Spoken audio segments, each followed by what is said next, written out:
আসসালামু আলাইকুম সম্মানিত ভিউয়ার্স, আমরা পঞ্চম শ্রেণী অধ্যায় ৭.২ এর ৪ নাম্বার অঙ্কটি নিয়েছি। ৪ নাম্বার অঙ্কে বলা আছে ১ ইঞ্চি সমান ২.৫৪ সেন্টিমিটার। ৮.৫ ইঞ্চি সমান কত সেন্টিমিটার? আমরা লিখব। আমরা সর্বপ্রথম যা লিখতে পারি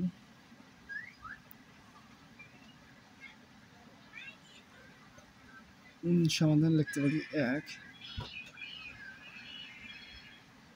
ইঞ্চি সমান ২.৫৪ সেন্টিমিটার।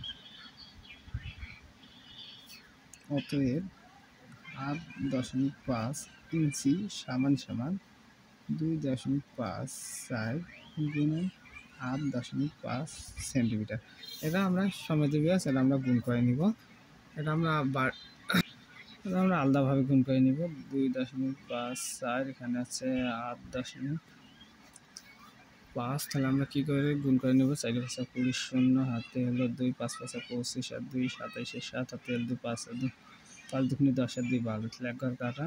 ৪ ৮ ৩২ 2 হাতে ৪ ৮ ৩২ 2 হাতে হলো ৩, ৫ ৮ ৪০ আর ৩ ৪৩ ৩ হাতে হলো ৪, ৮ দুগুণে ১৬ আর ৪ ২০।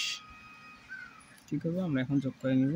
শূন্য এখানে হচ্ছে গিয়া ৭ আর ২ ৯, ৩ আর ২ ৫, এখানে হচ্ছে ১ ১, এখানে হচ্ছে ২, তাহলে আমার সঙ্গে দশমিক আছে ১ সংখ্যা ২ সংখ্যা ৩ সংখ্যা, আবার ১ ২ ৩ ৩ সংখ্যা আবার দশমিক, তাহলে এখানে হচ্ছে ২১.৫৯।